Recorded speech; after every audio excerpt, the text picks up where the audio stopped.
Hello everyone, कैसे हो आप लोग। आज के वीडियो में मैं आपके लिए डिमांड सप्लाई जोन और रेजिस्टेंस इन सपोर्ट का ये सारा कॉन्सेप्ट को मैं सही से समझाने वाला हूँ। और आप में से बहुत सारे लोग ऐसे लगता होगा कि जो डिमांड जोन है और जो सपोर्ट है दोनों सेम होता है, और जो हमारा सप्लाई जोन और रेजिस्टेंस दोनों सेम होता है, लेकिन ऐसा बिल्कुल भी नहीं है। अगर आपको डिमांड एंड सप्लाई जोन नहीं पता है, सपोर्ट और रेजिस्टेंस नहीं पता है, और उस पर कैसे ट्रेड करना है भी नहीं पता, तो आप एक काम करो, मेरे चैनल के होम पेज पे जाना, और यहाँ पे आपको दिखेगा, नीचे जाओगे तो यहाँ पे एक डिमांड एंड सप्लाई जोन का एक वीडियो दिखेगा। इस वीडियो में मैंने डिस्कस किया है कि आपको डिमांड एंड सप्लाई जोन को चार्ट पे कैसे फाइंड आउट करना है, कैसे आपको चार्ट पे ड्रॉ करना है, और साथ में सपोर्ट एंड रेजिस्टेंस के लिए ये वाला मैंने वीडियो बना रखा है। तो आप ये दोनों वीडियो को चेकआउट कर सकते हो। इससे आपको एक आइडिया लग जाएगा कि सपोर्ट एंड रेजिस्टेंस क्या होता है और डिमांड एंड सप्लाई क्या होता है। इसके अलावा भी और भी बहुत सारे वीडियो आप चाहो तो चेकआउट कर सकते हो। और मैं डेली लाइव ट्रेड भी करता हूँ, तो लाइव ट्रेड में भी आप मेरे को ज्वाइन कर सकते हो। तो चलते हैं, अब जल्दी से हम वीडियो शुरू करते हैं। तो सबसे पहले मैं आपको एक बेसिक कॉन्सेप्ट समझाने वाला हूँ कि डिमांड एंड सप्लाई जोन क्या होता है, रेजिस्टेंस एंड सपोर्ट क्या होता है। तो आप एक काम करते हैं जल्दी से। तो मैं यहाँ लिखना शुरू करता हूँ, ठीक है। तो जैसा कि अगर आप वो वीडियो देखोगे तो आपको पता चलेगा कि डिमांड जोन के लिए कंडीशन मैं बताने वाला हूँ। तो डिमांड जोन के लिए कंडीशन ये है कि हमारे पास एक पहला जो कैंडल होना चाहिए, या स्टार्टिंग का जो कैंडल होना चाहिए, वो रैली कैंडल होना चाहिए। रैली कैंडल के बाद हमारा जो सेकंड कैंडल होना चाहिए वो बेस कैंडल होना चाहिए। अब ऐसा नहीं कि बेस कैंडल सिर्फ एक ही होगा, बेस कैंडल हमारे पास एक से ज्यादा भी हो सकता है। और उसके अलावा हमारा जो तीसरा कैंडल होगा वो रैली होगा। अगर ऐसा कुछ कंडीशन बनता है तो हम एक डिमांड जोन के लिए पहला कंडीशन ये है, ठीक है।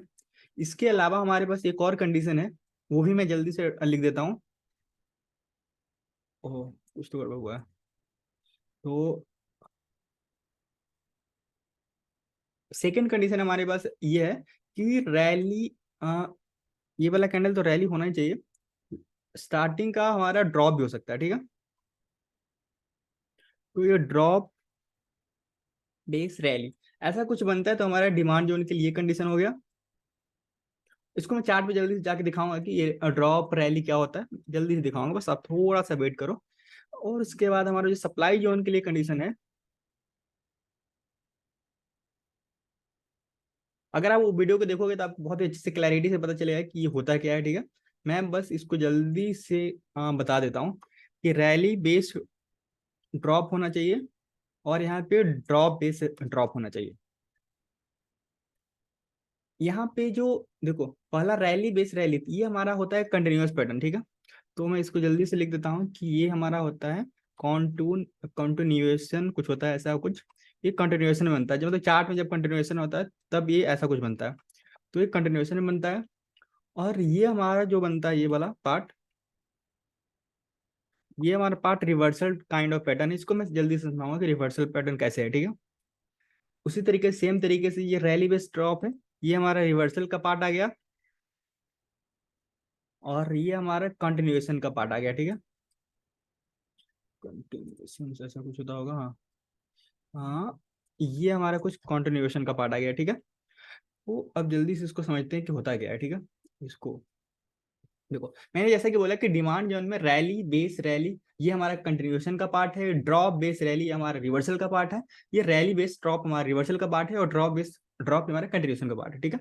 तो इसके अलावा हमारे पास सपोर्ट एंड रेजिस्टेंस के लिए जो कंडीशन होता है वो भी मैं जल्दी बता देता हूँ। जो भी हमारा सपोर्ट होता है, सपोर्ट के लिए ऐसा होना चाहिए कि मार्केट, देखो सपोर्ट क्या होता है, जब मार्केट ऊपर से नीचे आ रहा हो, ठीक है, तभी सपोर्ट लेगा।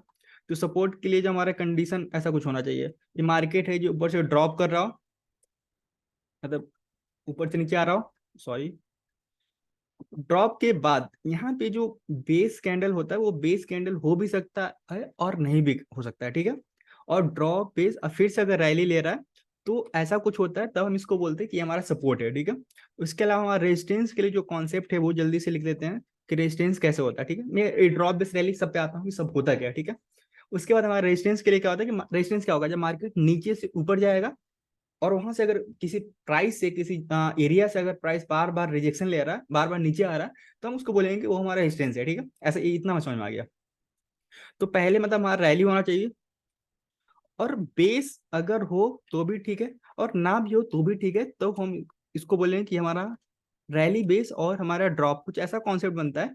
तो ये हमारा बनता है कि रेजिस्टेंस के लिए, ठीक है।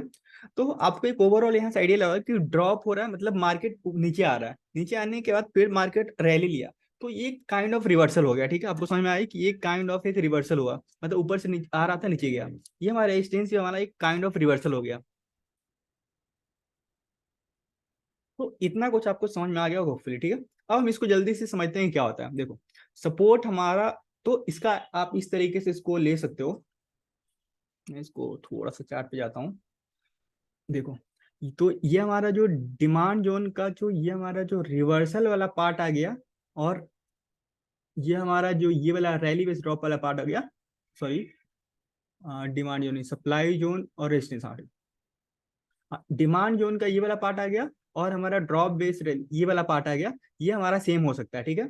डिमांड जोन सब और सपोर्ट कब सेम होगा, ये बात आपको समझ में आएगा कि ड्रॉप बेस रैली अगर बेस बनता है तो, ठीक है। लेकिन यहाँ पे जो बेस बनना ये जरूरी भी नहीं है कि बेस बने, ठीक है। अब इसको मैं समझाता हूँ, ठीक है, कि मार्केट अगर ऊपर से लेके जैसे ऐसे करके नीचे आ रहा है, ठीक है, और नीचे आने के बाद ऐसा भी हो सकता है ना कि डायरेक्ट अगला कैंडल नीचे आता है, दूसरे कैंडल ऐसा बन सकता है, ठीक है। तो ये होगा कि ये वाला पार्ट हमारा ड्रॉप होगा, यहाँ पे कोई बेस कैंडल बना ही नहीं और सीधी हमारा यहाँ पे एक रैली ले लिया, ठीक है। तो हम इसको बोलेंगे कि ये वाला एरिया हमारा सपोर्ट का है भैया, लेकिन ये सपोर्ट है लेकिन ये डिमांड जो नहीं है, ठीक है। अब डिमांड जोन क्यों नहीं, इस पे भी बाद में आएंगे कि डिमांड जोन बनता है कैसे है, वहां पे जो बड़े प्लेयर का ऑर्डर कैसे अनफिल्ड ऑर्डर रह जाता है, तो उसके लिए वो बनता है, ठीक है। तो उस पर हम डिस्कस करेंगे, उस वाले वीडियो में शायद मैंने डिस्कस किया होगा, और नहीं डिस्कस किया होगा, अगर आपको डिमांड जोन सप्लाई जोन से रिलेटेड कुछ भी अगर डाउट होगा तो आप इस वीडियो के कमेंट में डालना, मैं इस पर एक और अच्छा सा वीडियो बना दूंगा। और अगर इस पे रिलेटेड अगर बुक आपको कोई चाहिए होगा कि अगर हमें ये जो demand zone supply zone concept को अच्छे से समझना है, तो एक बुक आती है जिसका नाम होता है ट्रेडिंग इन द जोन, ठीक है। ये आपको कहीं भी मिल जाएगा, ट्रेडिंग इन द जोन करके एक बुक आती है। ये बुक को आप ट्राई करना, तो इस बुक से आपको पता चल जाएगा कि demand and supply zone concept पता चल जाएगा, ठीक है। तो हमें समझ में आया कि ये जो हमारा सपोर्ट है और डिमांड जोन कब सेम हो सकता है, ठीक है। लेकिन ये इसमें डिफरेंस भी आपको समझ में आया कि देखो मार्केट ऐसे करके ऐसे नीचे आ रहा था, और मार्केट यहाँ पे बिना बेस कैंडल, अगर यहाँ पे बेस कैंडल बनाता है, बेस कैंडल बनाता है और बेस के बाद ऐसा कुछ हो रहा है, तो ये ड्रॉप हो गया, ये हमारा बेस वाला पार्ट आ गया, ये हमारा रैली आ गया। तो इस केस में हमारा जो सपोर्ट है और डिमांड जोन है दोनों हमारा सेम हो गया, सपोर्ट एंड डिमांड जोन हमारा दोनों सेम हो गया, ठीक है। लेकिन ऐसा कुछ जरूरी नहीं कि हमेशा सपोर्ट और डिमांड जोन दोनों सेम ही होगा, ठीक है। ये बात आपको समझ में आ गया होगा।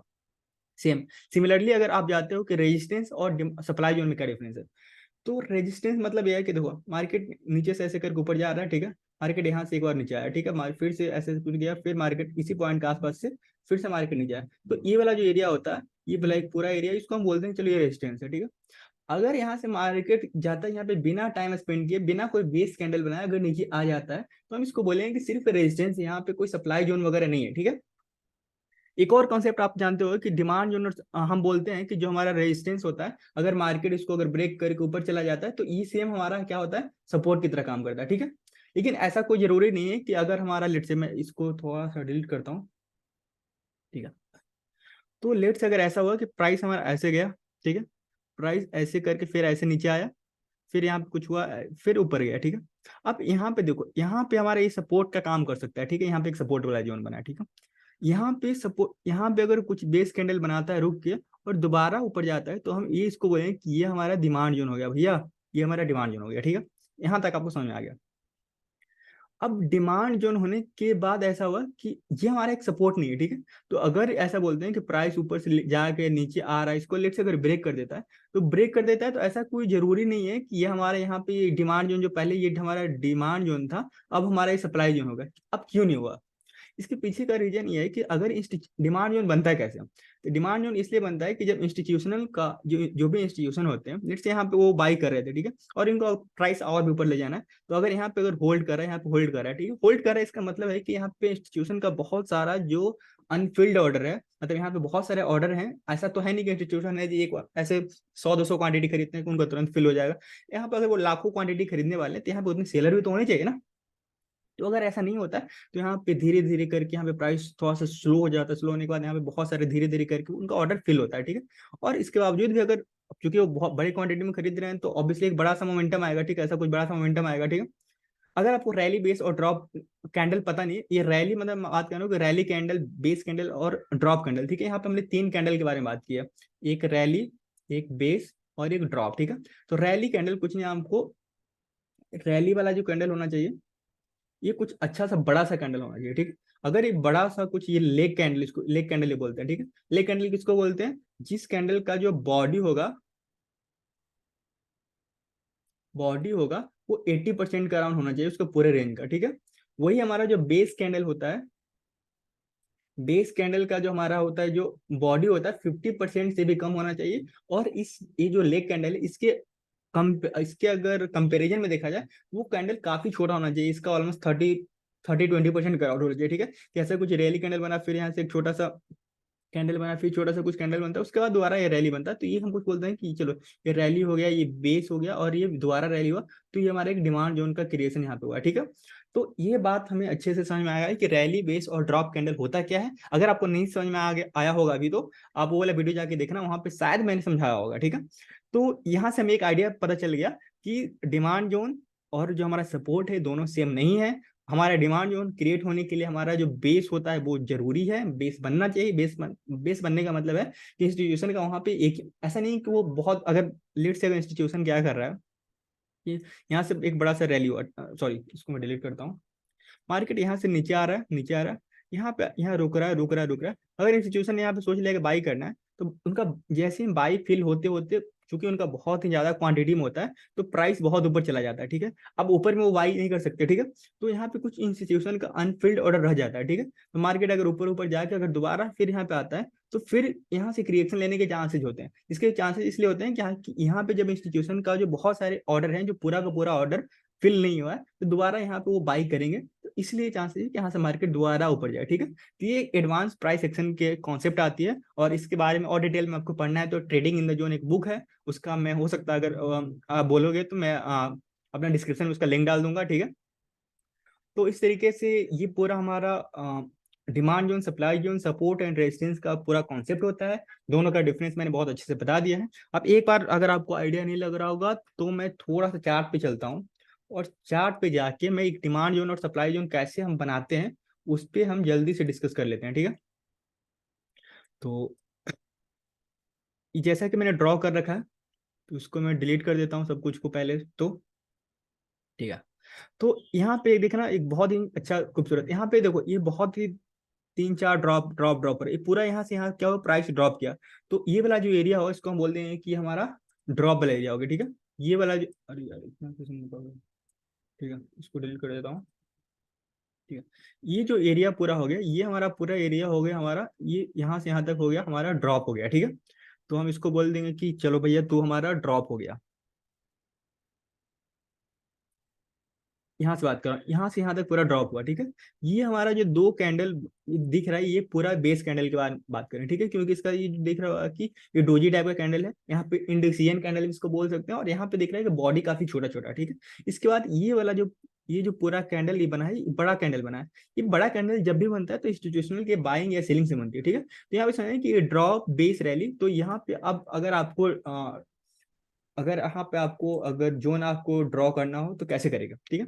तो आप इसको थोड़ा सा ऐसे करो, आप है जो यहाँ से जाके यहाँ पे होगा, यहाँ पे नहीं है तो ठीक है, कहाँ होगा भैया, हाँ हाँ हाँ, कुछ ऐसा है जो प्राइस रेंज वाला आप यहाँ से सिलेक्ट कर लेना, इस हर जगह किसी भी चार्ट में जाओगे तो मिल जाएगा, ठीक है। ये प्राइस रेंज वाला होगा, तो प्राइस रेंज वाला सेलेक्ट कर लेना, क्योंकि जब भी आपको रेजिस्टेंस और सप्लाई भी अगर आपको ड्रॉ करना है, या आपको रेजिस्टेंस और सपोर्ट भी ड्रॉ करना है, या डिमांड एंड सप्लाई जोन करना है, तो ऐसे ही कोई हॉरिजॉन्टल लाइन नहीं होता है, कोई फिक्स प्राइस नहीं होता जो सपोर्ट की तरह काम करता है, जो रेजिस्टेंस का एक पूरा एरिया होता है, ठीक है। तो देखो ये पूरा जो बेस वाला एरिया, ये ड्रॉप, ये बेस और ये रैली, ठीक है। तो देखो यहाँ का एक पूरा इसका अगर तो यहाँ पे अगर जैसे ही होता है, तो हम अगर हमें डिमांड जोन बनाना है तो कैसे करेंगे, ये ड्रॉप का जो लो, मतलब ये ड्रॉप बेस, ठीक है, इन दोनों का जो लो होगा वो लेंगे, ठीक है। तो इस पूरा में जो लो हो गया हमारा, ये हो गया, इतना समझ में आ गया, ठीक है, ये लो हो गया। अब हमें जो हाई लेना है, क्योंकि यहाँ पे ये तो बहुत ऊपर से आ रहा है, तो ये तो हम हाई ले नहीं सकते हैं, तो जो ये बेस कैंडल है, बेस कैंडल का हाई कितना है, ठीक है। ये हमारा बेस कैंडल का हाई हुआ, ठीक है। तो आपको दिख रहा होगा कि काफी बड़ा जोन बन गया, ठीक है। तो आप इस केस में इसको क्या कर सकते हो कि जो ये दोनों बेस कैंडल है, बेस कैंडल का जो बॉडी है, बॉडी का जो मैक्सिमम पॉइंट है उसको आप ले सकते हो बस, ठीक है। तो ये आपको दिख गया कि चलो ठीक है, यहाँ पे हमारा डिमांड जोन है, ठीक है। तो हो सकता है कल यहाँ से प्राइस अच्छा खासा रिएक्ट भी कर सकता है, ठीक है। आप देखना कल अच्छे से इसको कि ये जो पूरा है जो एक डिमांड जोन की तरह काम करेगा, यहाँ पे आने के बाद ये बहुत ही ज्यादा वॉलेटिलिटी रहेगी, क्योंकि यहाँ पे इंस्टीट्यूशन के बाइंग ऑर्डर पड़े हो सकते हैं, और बाइंग ऑर्डर जब पड़े हो सकते हैं तो यहाँ पे मतलब एक अच्छी खासी वॉलेटिलिटी ऊपर नीचे होगा, बहुत सारे स्टॉप लॉस हंटिंग होगी, ऊपर नीचे जाएगा प्राइस, ठीक है। लेकिन जब इसके ऊपर जब प्राइस निकलना शुरू होगा तो एक अच्छा खासा चांसेस होगा कि मार्केट सही से ऊपर जाए, ठीक है। ये हमारा एक डिमांड एंड सप्लाई जोन का कॉन्सेप्ट आ गया। ये डिमांड जोन मैंने क्रिएट करके दिखा दिया कि ये डिमांड जोन है। इसके अलावा अगर आपको सप्लाई जोन क्रिएट करना है तो सप्लाई जोन, अगर इसके ऊपर अगर आपको सप्लाई जोन देखना है तो अभी कोई अच्छा सा खूबसूरत कोई सप्लाई जोन दिख नहीं रहा है, ठीक है। ये भी एक लेग कैंडल है, लेग कैंडल है, ठीक है। तो यहाँ पे अगर देखा जाए तो अगर कुछ सप्लाई अगर दिखना है ना, तो देखो यहाँ पे बहुत ही ज्यादा ये ड्रॉप ड्रॉप हुआ, ठीक है। लेकिन यहाँ पे बीच में दिख रहा है 1 2 3 4 5 6 7, कुछ 6 7 कैंडल का यहाँ पे बेस बना है, और उसके बाद यहाँ पे गिरना शुरू हुआ है, ठीक है। तो मैं इसको काम करता हूँ कि ये ड्रॉप अगर आपको नहीं समझ में आ रहा है तो मैं बता देता हूँ कि देखो मार्केट ऊपर से ये ड्रॉप करते हुए आ रहा है, तो ये हमारा ड्रॉप हो गया। ये जो पूरा यहाँ से यहाँ तक ये सारे कैंडल होगी, ये हमारे बेस के अंदर आ गए, और ये फिर हमारे यहाँ पे ड्रॉप हुआ है, ठीक है। तो ये हमारा कॉन्सेप्ट क्या बना, ड्रॉप बेस और ड्रॉप, हमारा ये वाला कॉन्सेप्ट बन गया ड्रॉप बेस ड्रॉप, ठीक है। तो जल्दी से मैं इसको डिलीट करता हूँ और आपको बना के दिखाता हूँ कि कैसे सप्लाई जोन यहाँ पे बना सकते हैं, ठीक है।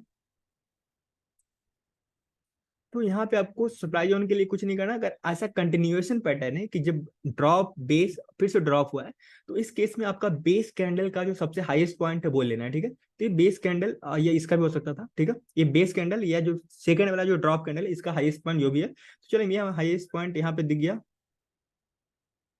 या क्या हो गया, ठीक है, ये हो गया। और जो हमारा जो ये सारे जो लेग कैंडल का जो सबसे लोएस्ट बॉडी होगा वो होगा। तो ये इस तरीके से आप बना सकते हो कि ये हमारा डिमांड जोन हो गया, ठीक है। तब एक मार्केट का अब यहाँ पे यहीं पे हमें पता चल गया था कि ये सप्लाई जोन है, ठीक है। सप्लाई जोन की बात कर रहा हूँ।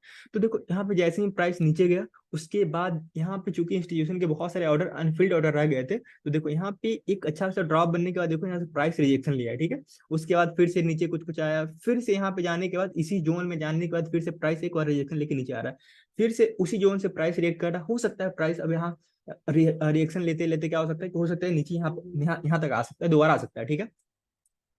तो ये हमारा एक सप्लाई जोन का हो गया। और मैं आपको एक डिमांड जोन कैसे, देखो एक कंटिन्यूएशन पैटर्न वाला डिमांड जोन बना के दिखाता हूँ। देखो यहाँ पे एक अच्छा खासा रैली कैंडल दिख रहा है, रैली हुई है यहाँ से, देखो बहुत अच्छा खासा रैली हुआ, ठीक है। रैली के बाद दिख रहा है यहाँ पे 2 3 हॉल्ट कैंडल, 2 3 बेस कैंडल आपको दिख रहा होगा, ठीक है। तो ये रैली, तो मैं इसको जल्दी से आपको बता के दिखाता हूँ कि ये हमारा रैली हो गया, ये हमारा 3 कैंडल जो हो गया हमारा बेस हो गया, और उसके बाद देखो क्या मस्त रैली हुई, ठीक है। अब इसका कॉन्सेप्ट को कैसे आप यूज कर सकते हैं ये भी मैं बताऊंगा, आप रुक जाओ। तो ये रैली हो गया। तो देखो अब यहाँ पे अगर आपको डिमांड जोन बनाना है, तो देखो मैंने जैसे कि बोला था कि रैली बेस और रैली हो रहा है, ठीक है। जब ऐसा केस हो तो आपको जो कंटिन्यूएशन पैटर्न वाला जब केस हो, तो आपका जो बेस कैंडल का जो भी बेस कैंडल अगर डिमांड जोन बनाना है, तो बेस कैंडल का जो सबसे लो पॉइंट होगा, ठीक है। बेस और ये वाला कैंडल अगर हमारा होता, अगर इसका भी अगर लो इससे भी छोटा होता तो उस बोल लेते, ठीक है। तो ऐसा करके आपको कुछ नहीं करना, यहाँ से स्टार्ट करना, ये हमारा लोएस्ट पॉइंट हो गया, और जो भी हमारा बेस कैंडल है उसका हाई बॉडी का जो हाईएस्ट पॉइंट है ये हमारा हो गया। और इसको मैं कर देता हूँ ग्रीन से, क्योंकि हमें ये हमारा डिमांड जो है। अब इस डिमांड जिनका खेल मैं आपको समझाता हूँ कि इसका खेल क्या हुआ, ठीक है। इसके अलावा एक और भी है, देखो ये 2 3 ड्रॉप के बाद ये जो, इसको थोड़ा सा और अच्छे से समझ लो,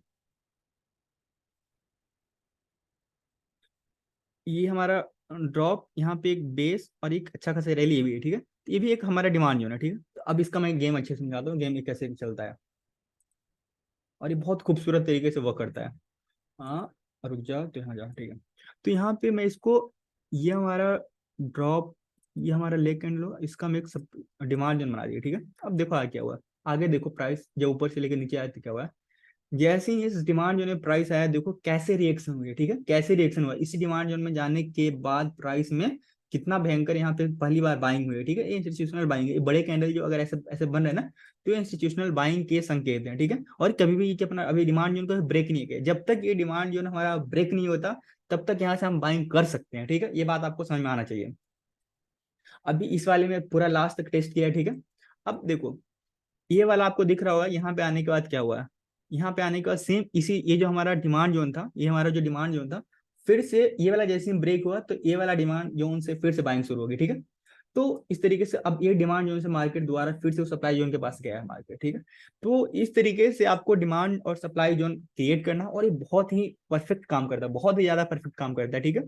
आप कुछ नहीं करना, आपको लंबे टाइम फ्रेम में demand and supply zone area देख लेना। इस पे मैं एक पूरा ओवरऑल मेरे पास एक स्टडी है, तो वो स्टडी को अगर आप बोलोगे तो मैं धीरे धीरे करके वीडियो के फॉर्म में इसमें बहुत सारे वीडियो लेंगे, ऑलमोस्ट 5-6 वीडियो लेंगे, तो उस पर मैं पूरा का पूरा एक स्टडी ला सकता हूँ, ये डिमांड जोन सप्लाई जोन का कॉन्सेप्ट करके एक बहुत ही सुपर एडवांस प्राइस एक्शन का कॉन्सेप्ट होता है। तो वो कॉन्सेप्ट पे मैं ट्रेड भी करता हूँ, तो उस पर मैं डिमांड जोन सप्लाई जोन का ये कॉन्सेप्ट यूज करके कैसे आपको ट्रेड लेना है, तो उस पर भी हम बातें कर सकते हैं। तो आप कमेंट बॉक्स में बताना क्या करना है, ठीक है।